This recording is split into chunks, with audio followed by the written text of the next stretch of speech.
मेरा नाम है हरिया, मैं काम करता हूँ बहुत बढ़िया, खाता हूँ खाना और रोज गाता हूँ गाना। अरे यार, आज तो बहुत देर हो गई। इस खतरनाक जंगल को देखकर तो मेरे हाथ पैर ठंडे हो गए हैं। अगर मैं वक्त पर गांव नहीं पहुंचा तो मालिक बहुत नाराज हो जाएंगे। तभी हरिया को एक आवाज सुनाई देती है। सुनिए हरु जी।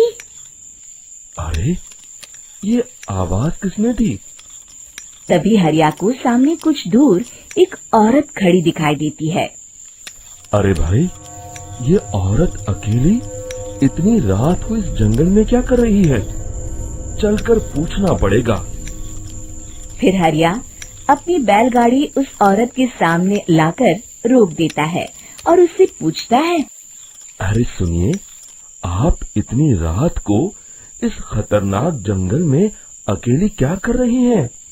तभी वो औरत मीठी आवाज में कहती है, अरे हरु जी, आप आ गए। मैं कब से आपका इंतजार कर रही थी। वैसे तो यहाँ से काफी लोग गुजर चुके हैं, लेकिन मैं खास आपका इंतजार कर रही थी। अच्छा, तुम सच कह रही हो? मुझे तो यकीन नहीं हो रहा है। वो क्या है ना, आज तक किसी ने मुझसे इतने प्यार से बात नहीं की। हाँ हाँ हरु जी, मैं सच कह रही हूँ। अब देर मत करिए और जल्दी से मुझे मेरे घर तक छोड़ दीजिए। हाँ हाँ, कौन सी बड़ी बात है, अभी छोड़ देता हूँ। आप मेरे पीछे बैलगाड़ी में बैठ जाइए और मुझे रास्ता बताते चलिए। फिर वो औरत हरिया की बैलगाड़ी में बैठ जाती है और हरिया बैलगाड़ी हाँकता हुआ आगे चल पड़ता है। फिर उस औरत के बताए हुए रास्ते पर चलते चलते हरिया बैलगाड़ी लेकर एक काली गुफा के आगे आकर रुक जाता है।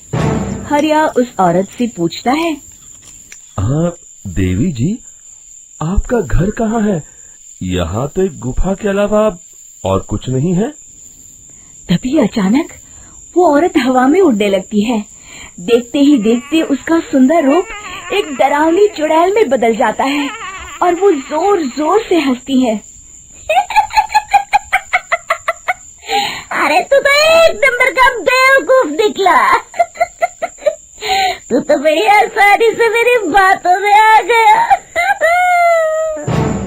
अरे मर गया रे, ये तो एक चुड़ैल है। हे भगवान बचा ले, ये तो बड़ी डरावनी दिखाई दे रही है।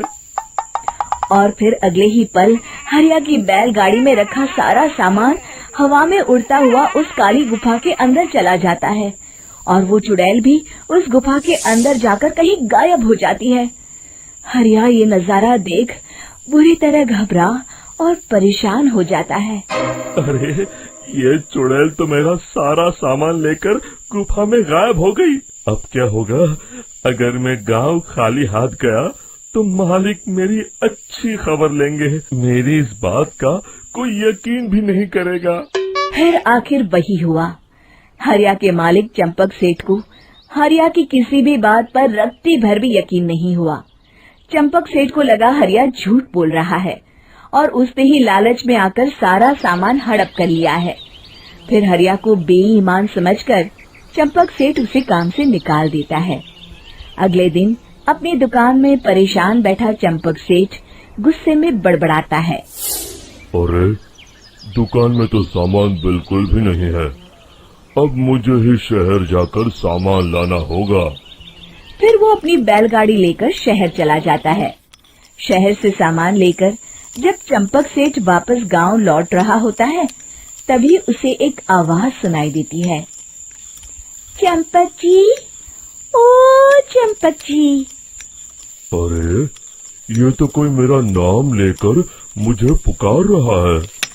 फिर उस रास्ते में वही औरत खड़ी दिखाई देती है। फिर क्या था, हरिया की तरह चंपक सेठ भी उस औरत के पास अपनी बैलगाड़ी लेकर जाता है और वो भी उसकी चिकनी चुपड़ी बातों के मुंह जाल में फंस जाता है। फिर चुड़ैल उसे भी अपनी गुफा तक ले जाती है और उसका सारा सामान लेकर गुफा में गायब हो जाती है। बेचारा चंपक सेठ लाचार होकर खाली हाथ गांव लौट आता है। फिर ये उस जंगल में रोज की बात हो जाती है। जो कोई भी शहर से कुछ लेकर गांव की तरफ लौटता, वो चुड़ैल उसे बेवकूफ बनाकर उसका सारा सामान लेकर गुफा में गायब हो जाती। एक दिन हरिया एक लकड़हारे को उसी जंगल की तरफ जाते हुए देखता है। फिर हरिया उसे रोकते हुए कहता है, अरे भाई, क्यों अपनी मौत को दावत दे रहे हो? मेरी बात मानो, आगे जंगल में मत जाओ, वहाँ एक बड़ी भयानक चुड़ैल रहती है। लकड़हारा हरिया की बातों को नजरअंदाज करते हुए कहता है, अरे भाई, मुझे पहले ही बहुत देर हो चुकी है, मुझे जाने दो भाई। शाम तक लकड़ियाँ काट कर शहर के बाजार में बेचना है। तुम अपनी ये कहानी किसी फुर्सत में बैठे इंसान को सुनाओ, मैं तो चला। इतना कहकर लकड़हारा वहाँ से आगे जंगल की तरफ चला जाता है। फिर अगले दिन गांव के मुखिया के घर के बाहर बहुत सारे लोग जमा हो जाते हैं। तभी हाथ में कुल्हाड़ी लिए खड़ा लकड़हारा कहता है, अरे मुखिया जी, अब आप ही हमें बचाइए उस जंगल वाली चुड़ैल से। हमारा सारा काम तो शहर से ही होता है। अरे मुखिया जी, उस चुड़ैल की वजह से तो मैं पूरी तरह बर्बाद हो गया हूँ। हम सबको मिलकर उस चुड़ैल का कोई इलाज करना पड़ेगा। तभी भीड़ में खड़ा वीरा कहता है, आप लोग चिंता मत करिए, कल से वो चुड़ैल किसी को नहीं लूट पाएगी। मेरे पास एक बहुत अच्छी तरकीब है। तभी चंपक सेठ उसका मजाक उड़ाते हुए कहता है, अरे तेरा नाम वीरा है तो क्या हुआ? तूने अभी उस चुड़ैल को देखा नहीं है? जाकर अपना काम कर, बड़ा आया। तब मुखिया जी कहते हैं, नहीं चंपक सेठ, मुझे लगता है हमें इस लड़के को एक मौका देना चाहिए। फिर सभी गांव वाले मुखिया जी की बातों से सहमत हो जाते हैं और वीरा शाम को एक बैलगाड़ी में कुछ सामान लादकर उस जंगल की ओर चल देता है। वीरा, ओ वीरा, कहाँ जा रहा है? तभी वीरा मुड़ के देखता है, वही चुड़ैल एक औरत के रूप में खड़ी है। अरे बहन जी, मैं आपको ही ढूंढ रहा था। देखिए, मैं आपके लिए क्या लाया हूँ। हैं? अरे वाह, तो खुद मेरे लिए इतना सामान लाया है। तू ही अकेला गांव में समझदार है।